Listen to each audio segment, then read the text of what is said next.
right, guys, we're back here in Yakima, Washington with Cody. How's it going, Cody? I'm doing all right, I guess.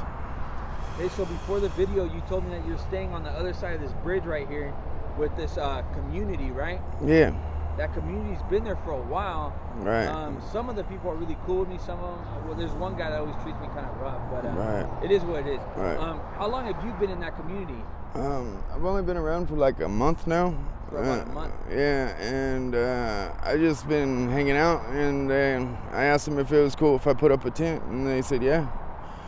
So I feel like it's kind of better than staying at the mission, because the mission doesn't give you any goal orientations or anything. Like I know this one guy when I was 19, I was staying there. He's still there. Like, no way. Yeah, cool. Yeah. I don't know, some old guy. His name starts with an R. I forget his name. Know him, Robert? No, it's something else. It's I'll get you the name later, but it's all good. Yeah, how many people? That's like staying? What, 25 years at the mission, you know. How long have you been staying? Or I mean, not how many people stay right here on the other side of the bridge? At least 9 to 12. 9 to 12, right? And over time, I've noticed, because I've been doing interviews here for a while, that it's grown. There's more and more people staying. Right. At first, I remember when I first started doing interviews, there was only 2 tents, if I remember right. Right. Where are you from originally? The Dalles, Oregon. The Dalles, Oregon. Or Goldendale. I go through there a lot when I go to Portland. Right. What brought you from the Dalles to Yakima? To be honest, my mama passed away, and my house burned down, and I ain't really got nowhere to go. And my stepdad sold her home and just dipped out. So, like, I don't know. So you say your house burnt down. What happened? I don't know. We woke up, it was on fire. And then I was staying in my car, and then I repoed a Honda back from somebody, and this guy threw a road flare in my back seat. So now I'm truly homeless. I don't got a car, a home, lost your car. Right. Damn. So I lost everything, and then my kids left, and like, I don't know, my girl left me just out of the blue after a couple years, and just. Do you have any kids with her? No, not that one. Yeah, but I came here because my kids are down here, and I'm trying to, turn my stuff around, and show the baby mom that I'm trying to do, better, and just stay out of trouble and stuff, because I used to be a hellion, and doing whatever I want, doing lots of drugs and all that crap, but I'm like tired of that crap. What kind of drugs have you done in the past? A lot. Like, I've done meth, heroin, blues, clear, mushrooms, acid, weed. What drugs are you currently on right now? Probably weed and every once in a while meth. So blues at all? Every once in a while.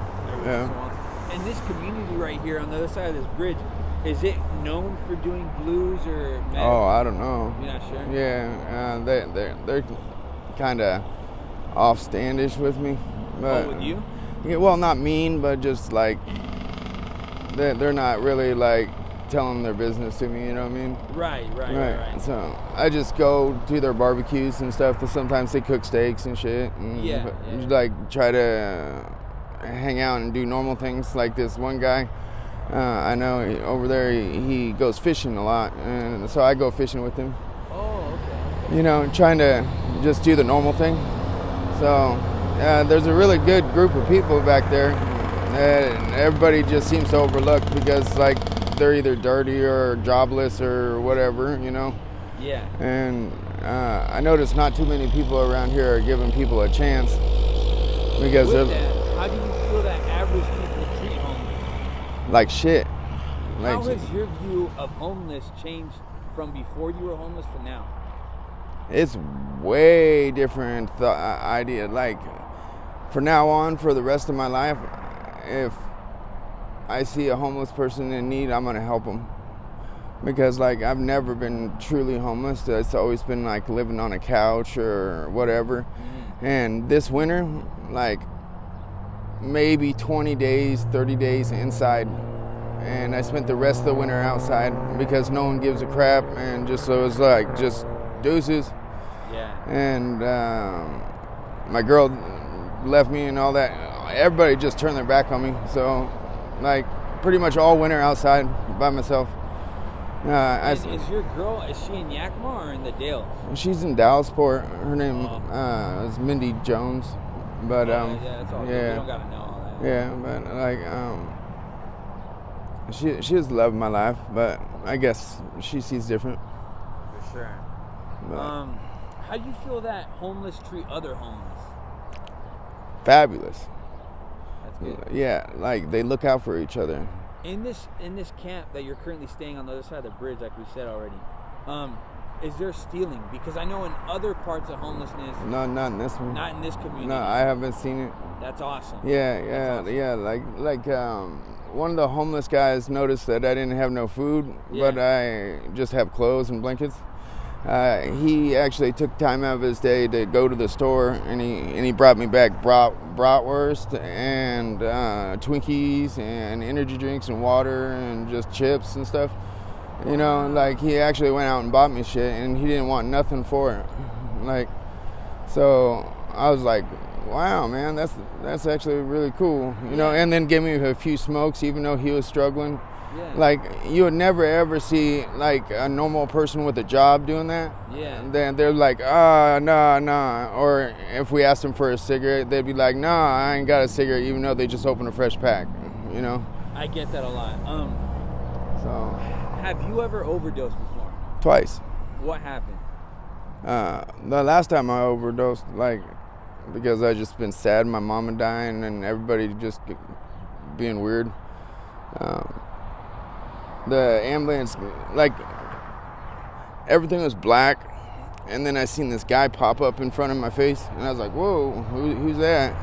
And then I seen another guy, and then a girl over here, and I just seen the top part of their bodies, and the background was black, and then all of a sudden the color came in, and then, like, everything was still silent, and I could see him, and then all of a sudden the sound came back very last, and I started, you know, getting movement with my limbs, and like I was truly dead. Wow. And the guy said that he almost gave up like CPR on me, like he was about to call it and everything. And what did you overdose on? Blues. On the blues, huh? Yeah, I was used to like 10, 12 pills a day, and I was only on my second one, and I took 2 rips, and bam, done. So it's not all about the tolerance with these things at all. They're severely dangerous, and they should be barred. For sure. You know, because that's why we're trying to get the word out to the youth, man. Right. Hey, kids, if out there, never, ever try them, ever, because your it's like playing Russian roulette. It's the stupidest drug you'll ever try, and it's not even worth it, I promise you. Hey, man, that's crazy. Have you ever had to save somebody from an overdose? Many times. What happened with those situations?